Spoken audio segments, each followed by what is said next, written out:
शिवसेना में बगावत की खबरें आजकल बहुत चल रही हैं, लेकिन क्या आपको पता है कि शिवसेना में एक ऐसा बागी था जिसने कभी बाला साहब ठाकरे को गिरफ्तार करा दिया था।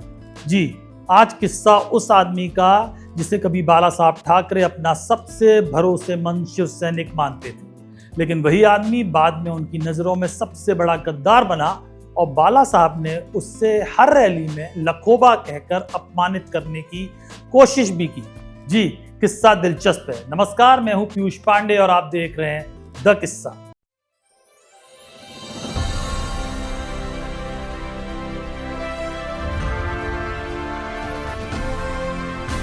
द किस्सा विद पीयूष पांडे।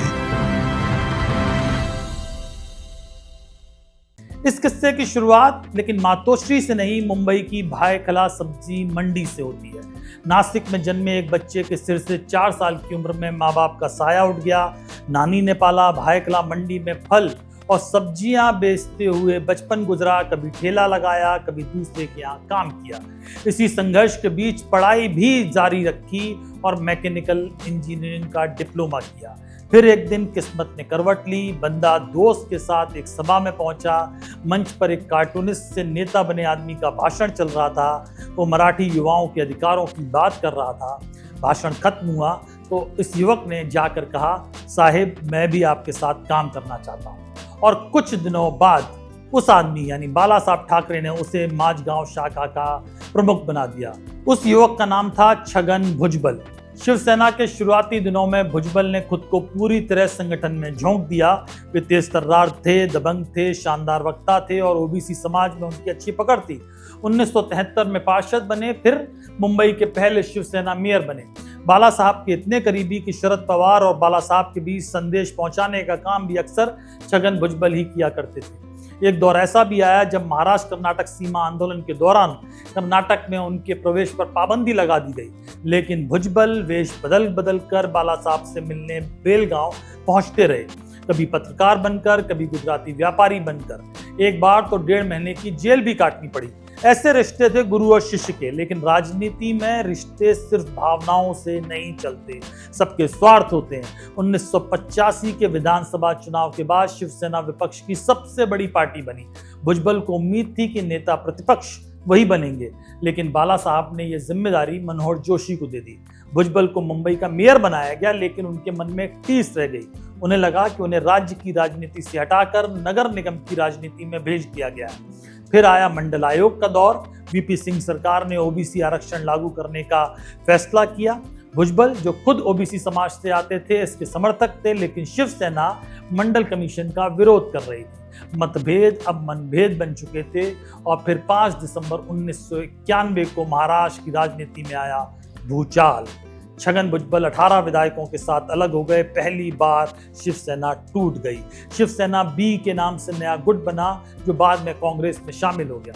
बाला साहब ठाकरे के लिए एक निजी चोट थी, पर्सनल चोट थी। उन्होंने सार्वजनिक मंचों से भुजबल को गद्दार कहना शुरू किया और उन्होंने एक नया नाम दिया, लखोबा। लखोबा दरअसल मराठी रंगमंच का एक किरदार था जो धोखा देने के लिए बदनाम था।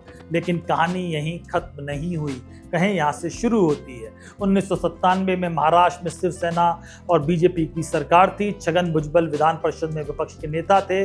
13 जुलाई की सुबह सैकड़ों शिव सैनिक उनके सरकारी बंगले में घुस आए। तोड़फोड़ हुई, फाइलें जला दी गईं और भुजबल को ढूंढा जाने लगा। भुजबल ने किसी तरह कमरे में बंद होकर जान बचाई। बाला साहब ने कहा बाद में कि शिव सैनिकों का धैर्य टूट गया था, लेकिन शायद उसी दिन भुजबल के भीतर भी कुछ टूट गया और एक बदले की आग जल उठी। 3 साल बाद 1999 में कांग्रेस एनसीपी की सरकार बनी और छगन भुजबल बने महाराष्ट्र के गृह मंत्री। अब वक्त पलट चुका था। 1992-93 के मुंबई दंगों के दौरान सामना में प्रकाशित कथित भड़काऊ संपादकीय लेखों को लेकर बाला साहब ठाकरे के खिलाफ पुराना मामला ठंडे बस्ते में पड़ा था।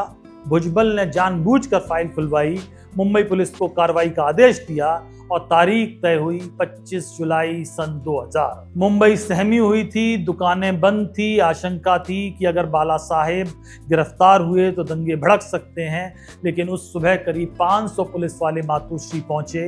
बाला साहब ठाकरे को दादर के मेयर निवास ले जाया गया और फिर औपचारिक गिरफ्तारी हुई। जिस आदमी को कभी छगन भुजबल साहिब कहकर संबोधित करते थे, उसी के सामने अब महाराष्ट्र पुलिस खड़ी थी। लेकिन किस्मत को शायद कुछ और मंजूर था। मामला कोर्ट पहुंचा और अदालत ने कहा कि ये केस जो है उसकी समय सीमा खत्म हो चुकी है, लिहाजा बाला साहब के खिलाफ केस रद्द किया जाता है। बाला साहब वी का साइन दिखाते हुए कोर्ट से बाहर आए, उन्हें राहत मिल गई थी। शिव सैनिकों ने पटाखे फोड़े। वैसे छगन भुजबल के सीने की आग भी इस कार्रवाई से ठंडी पड़ गई थी। उन्हें सुकून था कि उन्होंने बाला साहब का गुरूर तोड़ दिया था। मजेदार बात यह कि इस दुश्मनी के बाद 2008 में दोनों के बीच सुलह भी हो गई। भुजबल ने फिर मानहानि के सारे मुकदमे वापस ले लिए और बाला साहब ने उन्हें परिवार सहित मातोश्री पर खाने के लिए आमंत्रित किया। लेकिन राजनीति का वो दौर अलग था। अब शिवसेना में जो कुछ हो रहा है उसमें नई दुश्मनियां पल रही हैं और उद्धव के इस वक्त सबसे बड़े दुश्मन एक नाथ शिंदे हैं, जो एक जमाने में बाला साहब के खास शिष्य हुआ करते थे। तो ये किस्सा आपको कैसा लगा हमें कमेंट बॉक्स में ज़रूर बताएं। आपने अभी तक द किस्सा चैनल को सब्सक्राइब नहीं किया है तो ज़रूर करें, बेल आइकन दबाएं और इस तरह के किस्से देखने के लिए द किस्सा देखते रहें। धन्यवाद।